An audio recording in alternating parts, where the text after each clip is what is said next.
देखिए, हम कहाँ थे? हम सीपीसी पढ़ रहे थे और सीपीसी में हमने ये देखा कि भाई सबसे पहले क्या था, वाद कहाँ होता है। दूसरा, वाद पत्र तैयार होने के बाद प्रोसीजर क्या होती है। तीसरा, प्रोसीजर के बाद में चौथी बात कि प्रोसीजर होने के बाद डिग्री और निर्णय कैसे होता है। फिर उसके बाद में हमने देखा कि निर्णय होने के बाद में निर्णय का जो डिग्री होता है उसका एग्जीक्यूशन कैसे होता है। अब बात करते हैं हम अपील की। अब हम बात करते हैं किसकी? अपील की। और सीपीसी में अपील दो थी। अपील कितनी होती? दो। फर्स्ट अपील और सेकंड अपील। और सीआरपीसी में एक अपील होती है। यहाँ दो अपील होती है, फर्स्ट अपील और सेकंड अपील। और सीआरपीसी में एक ही अपील होती है। जो अपील के संबंध में प्रोविजन दिया है वो यहाँ सेक्शन 96 में दिया हुआ है। अपील के संबंध में जो प्रोविजन दिया हुआ है वो सेक्शन 96 में इन्होंने कहा कि अपील कौन से मामलों की होती है और कौन से मामलों की अपील नहीं होती। जैसे सीआरपीसी हम पढ़ते हैं तो 376 में छोटे मामले दे रखे हैं जिनकी अपील नहीं। अगर मजिस्ट्रेट ने 100 रुपए का आदेश दिया है तो अपील होगी कि नहीं होगी? है। लेकिन 100 रुपए से ज्यादा का कोई मामला किया है तो अपील हो जाए। समरी डायल में अगर 200 रुपए से 150 रुपए का दिया है तो 200 से ऊपर का होना जरूरी है। इसी प्रकार अगर हाई कोर्ट ने किया है 3 माह का कारावास दिया है और 5,000 रुपए तक का जुर्माना किया है तो कोई अपील। और अगर ये काम सेशन ने किया है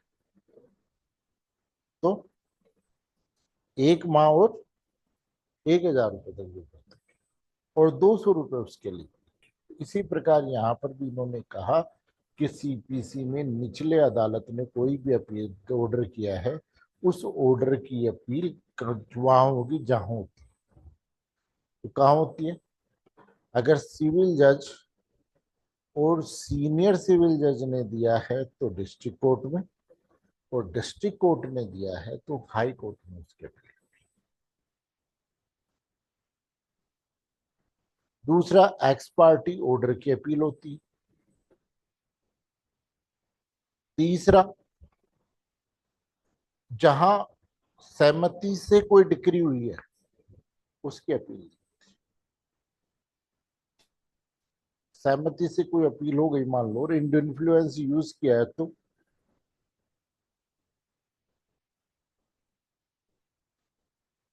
ऐसी कंडीशन फिर आप रिट में जाओगे, अपील में नहीं जाओगे। फिर कहा जाओगे? रिट में जाओगे, अपील में नहीं जाओगे। सहमति की डिक्री की अपील नहीं होती। ऑर्डर 23 रूल 3 में की गई डिक्री की अपील नहीं होती।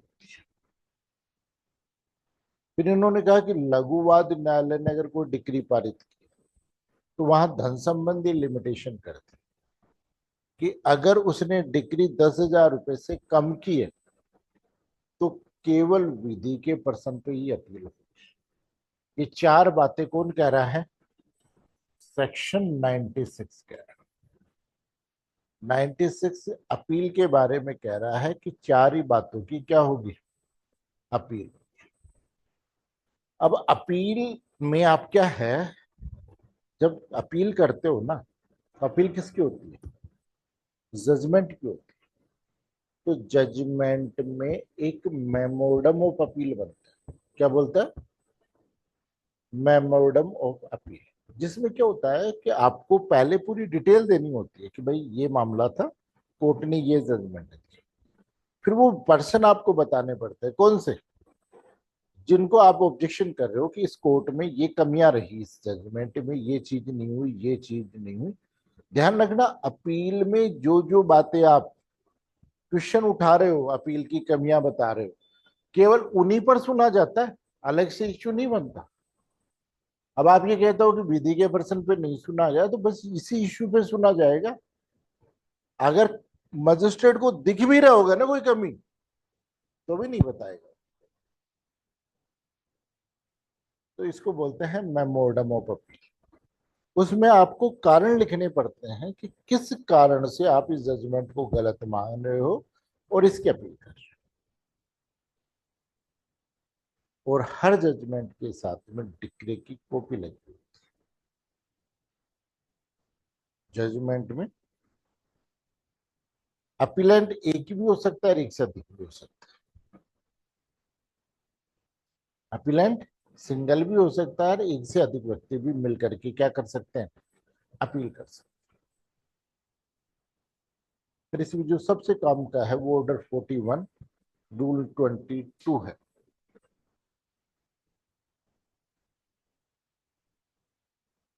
ऑर्डर 41 रूल 21, इसको बोलते हैं क्रॉस ऑब्जेक्शन, प्रत्यक्ष से।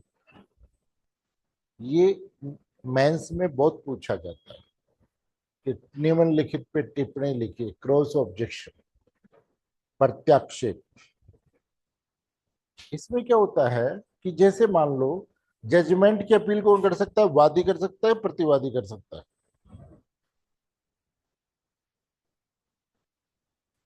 दोनों में कोई भी कर सकता है, जिसको दिक्कत है वो। डिक्रीदार कौन होता है, वादी या प्रतिवादी? जिसके फेवर में डिक्री पारित की गई है वो क्या होता है, डिक्री होल्डर। दोनों भी हो सकते हैं। तो आपने वाद किया, उसने क्या किया, प्रतिदावा किया, दोनों में कोर्ट ने डिक्री पारित कर दी, तो हो गया कि नहीं हो गया?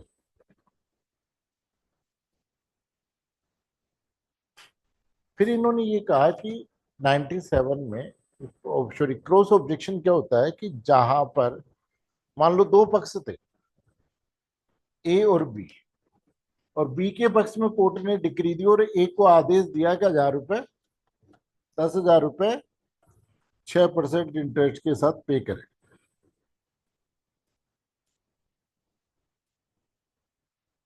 ठीक। ए ने इस डिग्री की अपील कर दी कहां पर, डिस्ट्रिक्ट कोर्ट में। और इसने क्या बोला कि साहब ये जो 10,000 रुपए दिला रहे हैं ये हमसे ज्यादा दिला रहे हैं, इस बेस पे ये अपील कर सकते हैं। बी के पास भी राइट है, बी भी 10,000 रुपए के अगेंस्ट जा सकता है, साहब 10,000 तो बहुत कम है, आने जाने का खर्चा ही नहीं है 10,000 रुपए, तो नहीं, ज्यादा दिलाओ। तो यानी जो रेस्पोंडेंट था वो भी तो अपील कर सकता था। तो इन्होंने कहा कि उसको नई अपील करने की जरूरत नहीं है। जैसे प्रतिदावा होता है वैसे ही रेस्पोंडेंट अपीलेंट के खिलाफ क्या कर सकता है, अपना जिस आधार पर अपील कर सकता था उसको अपने जवाब में उठा सकता है। इसको बोलते हैं क्या, क्रॉस ऑब्जेक्शन, प्रत्यक्ष। 97 में इन्होंने कहा देखो अपील दो प्रकार, वो छोड़ी, डिक्री दो प्रकार की होती है। डिक्री कितने प्रकार की होती, दो प्रकार की, समझना। जैसे मान लीजिए कि मैंने और अनवर ने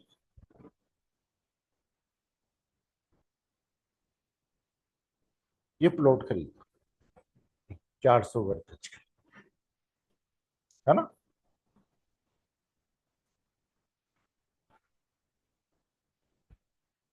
अब हम दोनों के बीच विवाद हो गए, तो मैंने कहा कि आधा हिस्सा मेरा है, अनवर गया नहीं, आधा हिस्सा आपका नहीं, आपने कम पैसे दिए थे, ये दिए थे। तो मैंने एक डिवाइडेशन सूट फाइल किया कोर्ट में। तो कोर्ट क्या तय करेगा, क्या करेगा कि भाई मैं इसमें हक रखता हूं कि नहीं। पहले तो मेरा राइट डिसाइड करेगा, और ये कहता है कि 200 वर्ग गज पे इसका राइट।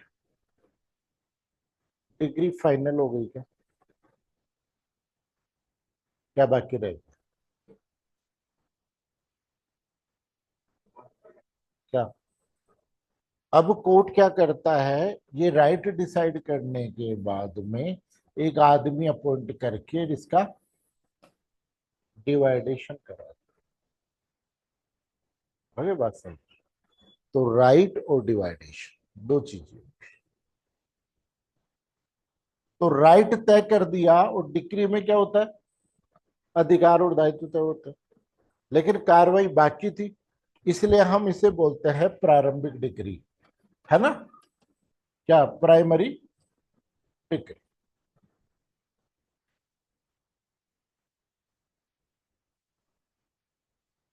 और इसको क्या बोलते हैं हम? Final decree. तो एक बात बताओ, जब आपका राइट पहले डिसाइड हो गया, बाद में तो केवल डिवाइडेशन ही बाकी है, तो क्या फाइनल डिक्री आएगी तब आप प्राइमरी डिक्री को अपील कर सकते हो क्या? अगर लिमिटेशन में है तो कर सकते, दोनों डिक्रियों के एक साथ। लेकिन लिमिटेशन निकल गई और आपने प्राइमरी डिग्री किया है, तो फाइनल डिग्री के साथ में लिमिटेशन है, करो। कौन मना कर? कब? इसी प्रकार जैसे मान लो मैं संपत्ति के प्रत्युदरण का कोई वाद लाता हूं, तो मैं कोर्ट से कहता हूं कि साहब ये मेरा मकान है, ये तय किया जाए और मुझे कब्जा दिलाया जाए। ठीक। तो कोर्ट पहले ये तय करेगा मकान मेरा है कि नहीं है, ये हो गई प्रारंभिक डिग्री। फिर उसके बाद कोर्ट मेरे को कब्जा दिलाएगा, ये हो जाएगी फाइनल डिग्री। कहने का मतलब जहां वाद में, तो 97 ये करा है कि जहां प्रारंभिक डिग्री आपने अपील करनी चाहिए थी आपने नहीं की, और लिमिटेशन चली गई, देखो लिमिटेशन है, तब तो दोनों की एक साथ करो ना। और लिमिटेशन नहीं है तो नहीं।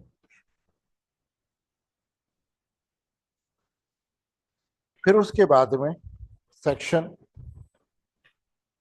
102 अपील के बारे में कहते हैं कि जैसे एक अपीलीय कोर्ट ने कोई डिक्री पारित की है, उसकी अपील के लिए आप सेकंड अपील कर सकते हैं। लेकिन शर्त यही है कि उस डिक्री की वैल्यू 50,000 रुपए से अधिक होगा। सूट की वैल्यूएशन 25,000 रुपए से अधिक होगी और विधि के प्रश्न पे होना चाहिए। आगे बात समझ। तो ये कहाँ लिखा हुआ है? 100 में तो लिखा हुआ है केवल विधि के प्रश्न पर होगी हाईकोर्ट में अपील, और 102 में ये लिखा हुआ है कि उसकी वैल्यूएशन 25,000 रुपए से अधिक होनी है, तभी ही अपील होगी, अदरवाइज अपील नहीं होगी। और ध्यान रखना, इसे भी लीव टू अपील कहते हैं। इसका फोर्थ क्लोज पढ़ो 100 का, कि अगर कोर्ट संतुष्ट हो जाएगा तो अपील को एक्सेप्ट करेगा। एज ए राइट नहीं है कि आपका विधि का प्रश्न अराइज हो रहा है। तो ये भी क्या है? Leave to appeal.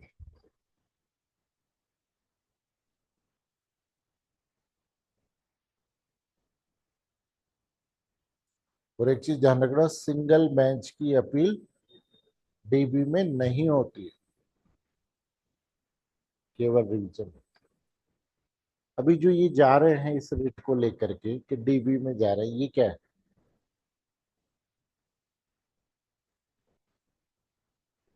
ये रिवीजन। अपील नहीं होती, अपील तो हाई कोर्ट में, सुप्रीम कोर्ट में।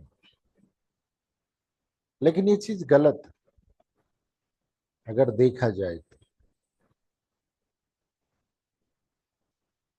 नहीं, रेट नहीं, जैसे वैकेंसी को आप, ये तो सिस्टम आपका फेल हो रहा है। एसओजी ने अपना पूरा काम कर रही है। जो जो व्यक्ति उन्हें लग रहा है गलत बने हैं, एसओजी ने सबको अरेस्ट किया। बाकियों के तो क्लियर चिट दे रही है, जब सिस्टम इतनी बड़ी एजेंसीज दे रही है, फिर उनकी नौकरी को खींचने का क्या मतलब। और एक स्टूडेंट के लिए इससे बुरी कोई वो नहीं हो सकती।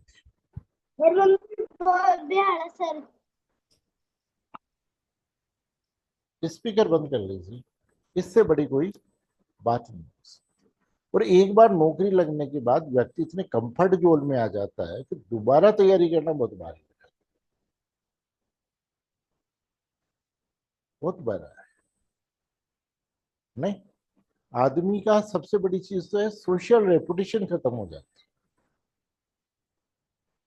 आप नहीं बढ़ रहे हो, बेरोजगार हो, और उससे ज्यादा तो रेपुटेशन जब गिरती है कि जब बन के आप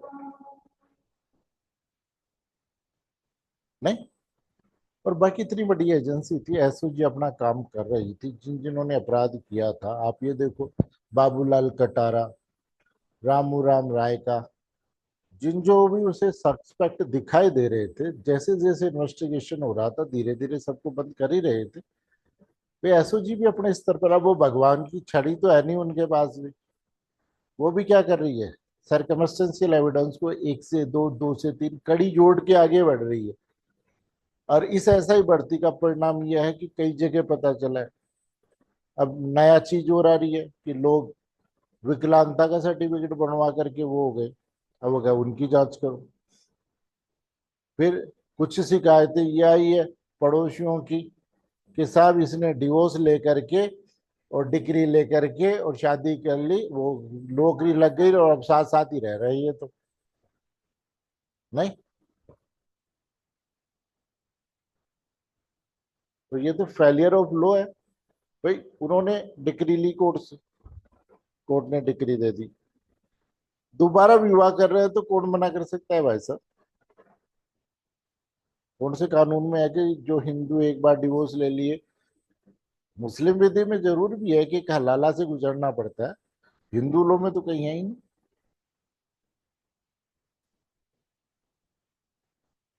लेकिन एसओजी अपना काम ईमानदारी से कर रही है, और अगर वो चाहे तो वो दूध का दूध और पानी का पानी कर रही है। नहीं, लेकिन वो ये हो गया कि जिस व्यक्ति की गलती नहीं है, भाई कानून तो क्या कह रहा है कि चाहे 100 बेईमानों को सजा हो जाए, एक निर्दोष को सजा नहीं होनी चाहिए।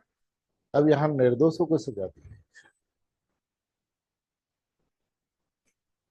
लेकिन चलो वो भी जो भी है, वो ऑनरेबल का और फाइल के फैक्ट्स और हमारी सोच दोनों अलग अलग चीज। नहीं,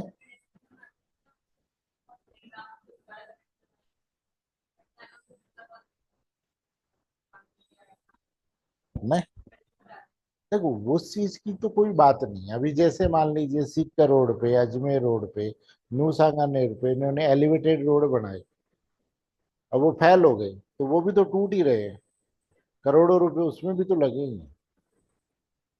तो ये तो केवल वो पर्सन कि भाई कौन खर्चा देगा, बाकी खर्चा तो उनसे लेना चाहिए जिन्होंने पेपर बेचा है, उनकी प्रॉपर्टियों को बेच करके वसूल करो कि आपकी वजह से राज्य सरकार पे इतना भार आया है। चलो, फिर उसके बाद में हम कहाँ थे, नेक्स्ट है। फिर फिर सेकंड अपील की बात कर रहे थे हम। फिर 104 में आदेशों की अपील की बात की कि जिस आदेश में राइट और ड्यूटी इफेक्ट होते हैं उनकी आप अपील कर सकते हैं। सेक्शन 104 और ऑर्डर 43, उनकी एक लिस्ट दी हुई है कि इन ऑर्डर की भी क्या हो सकती है, अपील हो सकती है, लेकिन सेकंड अपील नहीं। जिसमें ऑर्डर कौन से, जिससे राइट और ड्यूटी इफेक्ट होता है, जैसे 35 ए के अंतर्गत है, पोस्ट लगाई गई, पोस्ट के आदेश की क्या हो सकती है, अपील हो सकती है। 91 और 92 में पब्लिक न्यूसेंस के बारे में दिया गया है तो हो सकती है। 95 में वो 50,000 रुपए का आदेश दिया गया है, उसकी अपील हो सकती है। तो जहां पर भी अभिव्यक्त विवक्षित रूप से पक्षकारों के राइट को तय किया जाता है, उन आदेशों की भी अपील हो सकती है। तो नेक्स्ट क्या था, डिक्री, और दूसरा डिक्री की अपील। 3 वर्ड और दे रखे हैं सीपीसी, 3 वर्ड और दे रखे हैं सीपीसी में, एक रेफरेंस, एक रिव्यू और एक रिवीजन। निर्देश,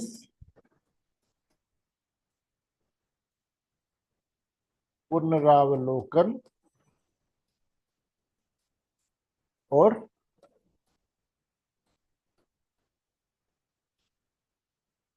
पुनरीक्षण।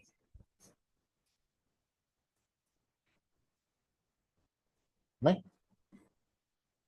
रेफरेंस क्या होता है, निर्देश क्या होता है। ठीक है, तो निर्देश को समझना कि एक बार मेरे एक स्टूडेंट है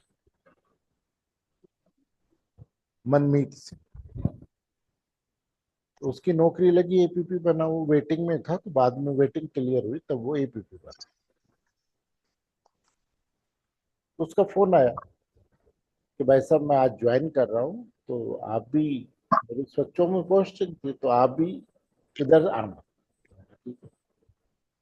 उस वक्त मॉर्निंग कोर्ट था, 1 बजे का टाइम, मेरी चौम पोस्टिंग थी, तो मैं भी जैसे 1 बजे छुट्टी हुई तो कोर्ट के बाद में मैं एडीपी साहब के ऑफिस में आ गया। एडीपी साहब के ऑफिस में एक एपीपी एडीपी साहब से कंसल्ट करिए, स्पीकर बंद कर लीजिए, किसका होना है।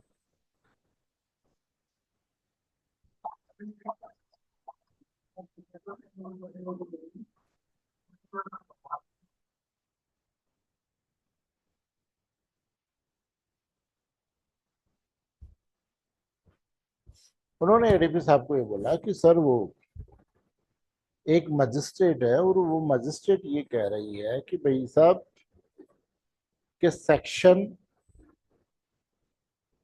सेक्शन नहीं, rule, rule 13 Rajasthan public governing ordinance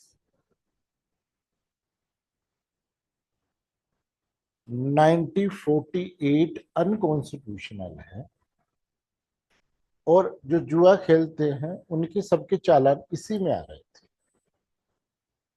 तो उसने ये कहा कि भाई कॉन्स्टिट्यूशन में प्रोविजन किया है कि कोई भी ऑर्डिनेंस जिस दिन संसद सत्र में आती है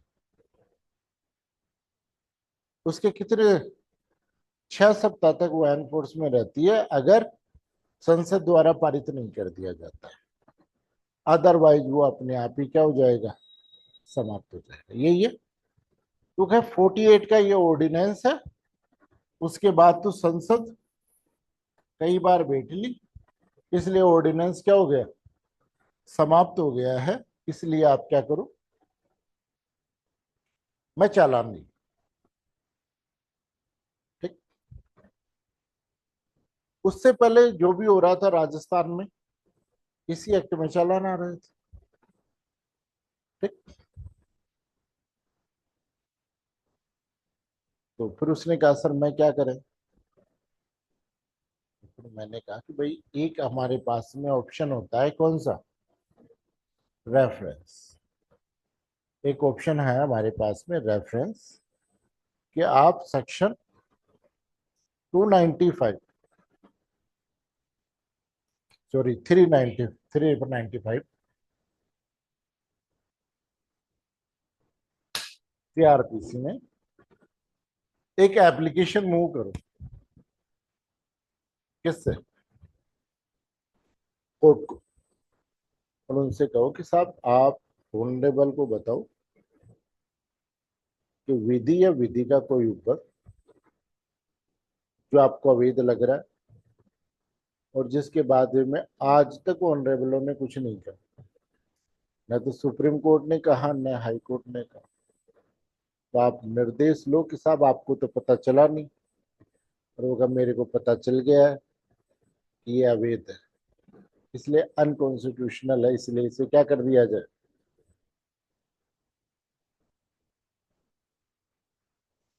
बाकी ये है कि ये संविधान पूर्व की विधि है और इस पर 13 फर्स्ट लागू, आर्टिकल 13 फर्स्ट लागू। ये संविधान पूर्व की विधि है, इस पर संविधान के प्रावधान तो लागू हो ही नहीं सकते।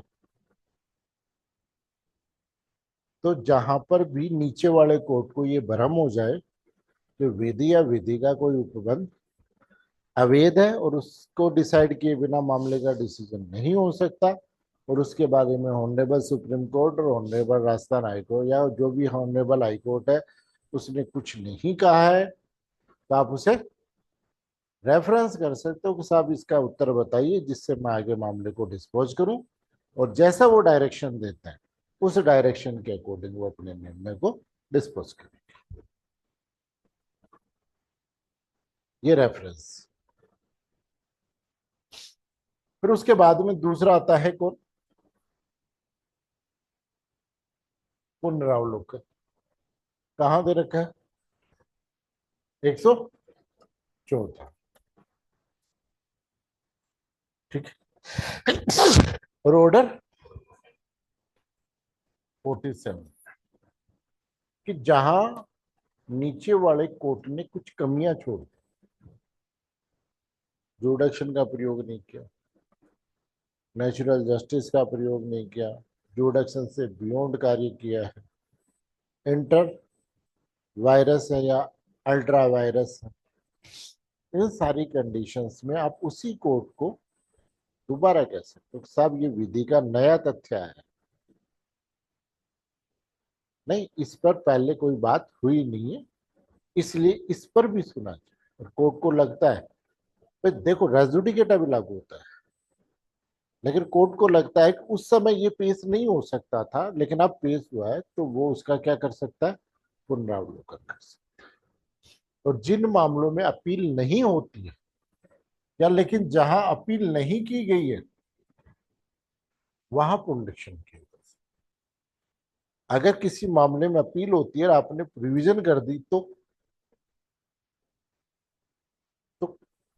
उस रिवीजन को अपील में कन्वर्ट कर दिया जाएगा, क्योंकि रिवीजन का एकमात्र राइट किसको है, सिविल मामलों में हाई कोर्ट में क्या होती है, रिवीजन। तो तीन वर्ड दे रखे हैं, क्या क्या, रेफरेंस, रिव्यू और रिवीजन। आगे बात समझ। उसके बाद में सेक्शन 122 में सरकार नियम बनाती, सेक्शन 122 में क्या करती है, सरकार रूल्स बनाती जिनको हम बोलते हैं जनरल रूल्स, हाई कोर्ट द्वारा बनाए जाते हैं जनरल रूल्स। जनरल रूल्स कहाँ बनते हैं, सेक्शन 122। फिर इन्होंने एक वर्ड और दिया है 148A में, उसको बोलते हैं हम केवियट।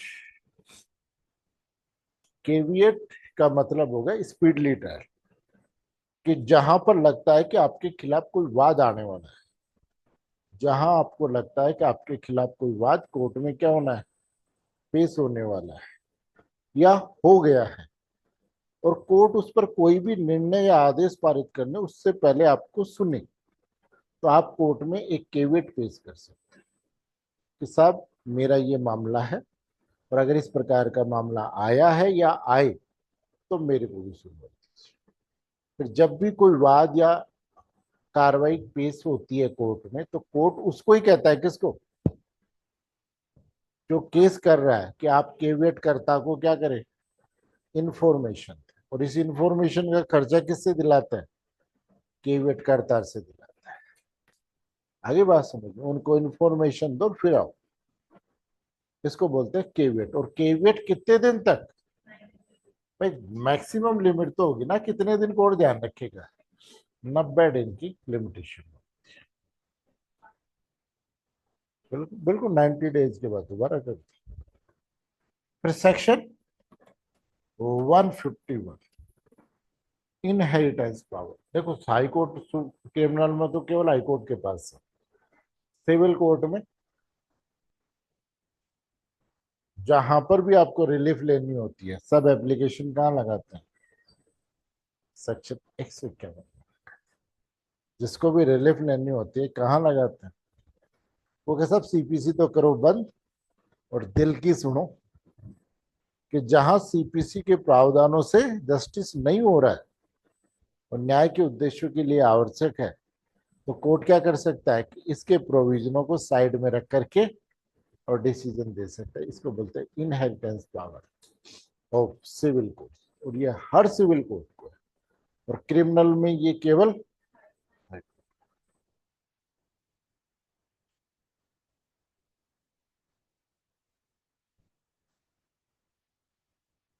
तो सीधी सी बात है कि मोटा मोटा सा सीपीसी जो आपने 8 दिन में जो देखा, मोटी मोटी सी सीपीसी, अगर आप फ्लो से पढ़ते हो, तरीके से पढ़ते हो, तो सीपीसी से इजी कोई सब्जेक्ट। तो देखो स्टार्टिंग हमने पहले क्वेश्चन से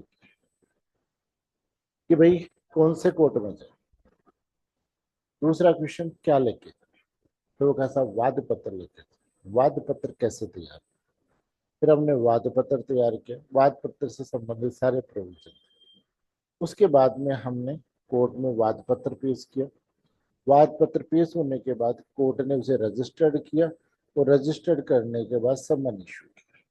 सम्मन की क्या प्रोसेस होती है, फिर उसके बाद में सेक्शन 8 में सामने वाला जवाब देता है, वो जवाब कैसे तैयार करेगा, 9 में उनकी प्रेजेंस होती है, 10 में उनकी परीक्षा होती है, परीक्षा के दौरान कोर्ट उनसे कहता है कि भाई एक बार आप देख लो, अगर एडीआर से मामला निपटवा लो तो ज्यादा बढ़िया है, अगर एडीआर में मामला चला जाता है तो कोर्ट फीस वापस लौटाई जाती है।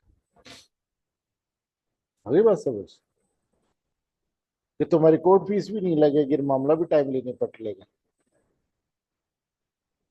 फिर मामला कहाँ गया, एडीआर में गया। ठीक, एडीआर के बाद में नेक्स्ट, अगर नहीं मान रहे तो मामले का फिर वो परिपर्शन और प्रकटीकरण कराएगा, सेक्शन 30 में नहीं मान रहे, मान लो उत्तर नहीं दे रहे, तो 31 में उनके खिलाफ कार्रवाई कर सकता है। फिर उसके बाद में स्वीकृति और वो लेता है, बाकी डॉक्यूमेंट जो उन्होंने पेश किए उन्हें प्रेजेंट करवाता है, और 14 में अपना इश्यूज फ्रेम करते हैं। और अगर पहले दिन निपटारे का है तो 15 में पहले दिन का निपटारा करता है। अदरवाइज सेक्शन 15 में वो अपनी अपनी लिस्ट ऑफ विटनेस पेश करेंगे दोनों पक्षकार 15 दिन में, और उनके विटनेस लेंगे। 17 में वो तारीख देने वाला प्रोग्राम है। 18 में प्रोसीडिंग दे रखी है कि मामले को कौन स्टार्ट करेगा, किस प्रकार से शपथ दी जाएगी, किस प्रकार से क्रॉस होगी, ये सेक्शन 18 ऑर्डर 18 में दे रखा। प्रोसीडिंग के दौरान ही हमने देखा था कि 22 से लेकर 40वीं पार्ट ऑफ प्रोसीडिंग, भाई पार्ट ऑफ प्रोसीडिंग ये है। तो 22 में अगर कोई पक्षकार मर जाता है, उपशमन हो जाता है, तो क्या प्रोसीजर रहेगी, अगर कोज ऑफ इश्यू बचा रहता है तो क्या प्रोसीजर होगी। नहीं, 23 में मामले को वापस लेने की भी बात कर रहे हैं और समझौते की भी बात कर रहे हैं। 24-25 में हम श्योरिटी ले रहे हैं, प्रतिभूति ले रहे हैं।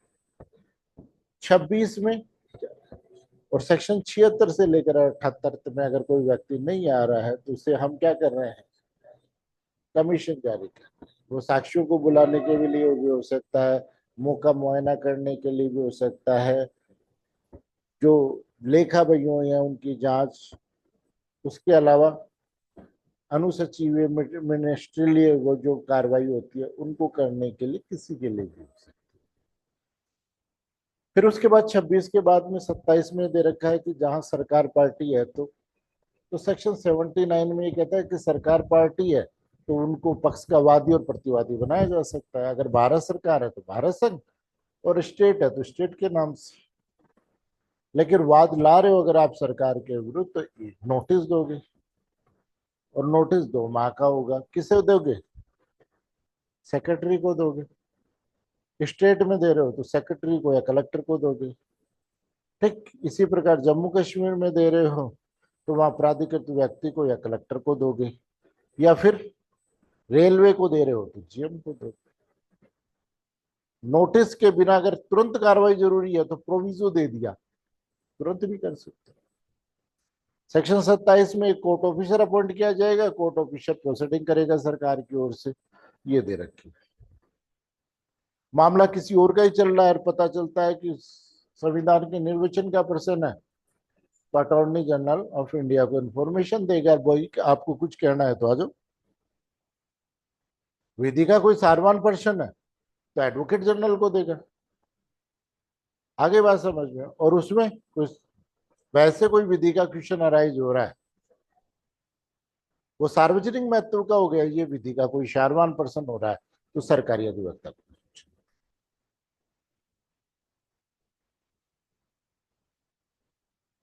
हरी बात समझ, इनको इन्फॉर्मेशन, ठीक है।